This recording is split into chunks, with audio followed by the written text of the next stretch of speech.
Hello साहब, तिवारी जी के यहाँ से बोल रहा हूँ। अच्छा बताइए। सीए आपके, उन्होंने मेरे को बताया था कि मैं आपको थोड़ा सा फोन करके इन्फॉर्म कर दूंगा। साहब, टाइम है आपके पास? करी तो बात हुई थी तिवारी जी से मेरी, वो बता रहे थे टीडीएस वगैरह के नहीं, बारे में। टीडीएस का तो हो गया, टीडीएस का हो गया। मैं आपको सिर्फ इन्फॉर्म, अभी आपकी बुक देख रहा था मैं, तो तिवारी जी बता रहे थे सीए हैं, वो कह रहे थे कि मैं थोड़ा सा आपको बता दूं, जी जी बताइए। क्योंकि वो ऐसा है ना, टैक्स वैक्स का फिर काम फिर लटक गया था सर। नहीं नहीं बताइए। एक सेकंड।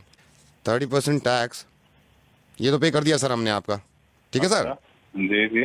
10% टीडीएस भी आपका, तिवारी जी ने कहा था टीडीएस। हाँ तो ये तो पता ही है, मेरे को बता दिया था उन्होंने। इसके दो ना फायदे बता रहा था इसको मैं आपके। तो सर 30% जो टैक्स कटा है आपका, क्योंकि सर आपका स्लैब जो है वो 12 लाख से ऊपर है, तो 30% टैक्स कटने का फायदा ये है सर, कम से कम कल को इनकम टैक्स का डंडा तो नहीं होगा। और जो सही है, ये 10% टीडीएस भी आपने इसलिए काटा कि कल को आपको कोई प्रॉब्लम ना हो, ठीक है। है ना। तो सर ये दो फायदे हो गए, मतलब इनकम टैक्स के डंडे से बच गए, दूसरा ये टीडीएस के भी डंडे से बच गए। क्या कहना चाह रहे हो? ये तो मुझे भी पता है। नहीं, मैं नहीं, कम से कम इस जिम्मेदारी से बच गए ना। क्या कह रहे हो यार? सर मैं ये कह रहा हूँ, ये देने के बाद आपके ऊपर से जिम्मेदारी हट गई, आप कल को पागल है कि एक ही बात 30% को पकड़ लिया तूने? मेरे को पता नहीं है ये बात। ये तो पता है सर आपको। तो 30% टैक्स दे दिया तो इनकम टैक्स का डंडा आप पे नहीं पड़ेगा, आपकी जिम्मेदारी खत्म, आप बुरा मत मानिए सर। लेकिन इनका डंडा पड़ गया, ये क्या होगा फिर? यार रोजे रमजान में गालियां दिलवाएगा, क्या रह गया? सर ये क्या? सर 2.5% ज़कात, है 2.5% ज़कात। साहब मैं माजरत चाहूँगा कि रोज़े में मैं आपको ज़्यादा बुलवा रहा हूँ, लेकिन ये 30% टैक्स दे दिया आपने, जो कि बहुत अच्छी बात है, क्योंकि एक उसूल है हिंदुस्तान का कि आप अगर 12 लाख से ज़्यादा कमाते हैं तो 30% टैक्स देंगे, और देने के बाद मुतमईन हो जाते हैं इस बात से कि अब कोई जिम्मेदारी आपकी नहीं है, ना ही किसी चीज़ की पेनल्टी पड़ेगी। टीडीएस दे देते हैं आप 10%, साहब 2.5%, वो भी आपकी इनकम पे नहीं, आपकी सेविंग पे, सिर्फ 2.5% ज़कात, जो कि आप नहीं देते हैं।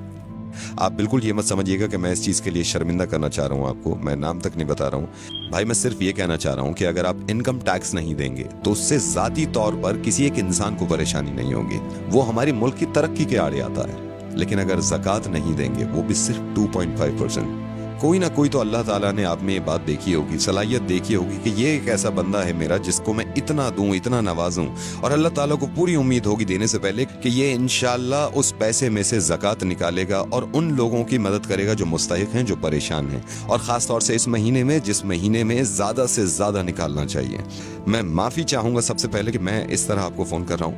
मैं रेडियो मिर्ची से नवेद बोल रहा हूँ असलम भाई, और इस बात की किना मत रखिएगा दिल में, वो आपसे मोहब्बत ही करते होंगे जिन्होंने ये बताया कि आप उन्हें प्लीज समझाइए कि वो ज़कात दिया करें, क्योंकि वो भी ये चाहते हैं कि आपकी आखिरत संभल जाए। फोन मत काटिएगा, मैं छोटी सी बात आपकी इस बच्चे की कराना चाहता हूँ। मैंने फोन पे इनको होल्ड पे रखा हुआ और ये बहुत देर से इंतजार कर रहा है। मैं रेहान, जरा फिर से बताना, तुम्हारी अम्मी ने आज रोजा रखा है? नहीं रखा। रेहान क्यों नहीं रखा रोजा उन्होंने?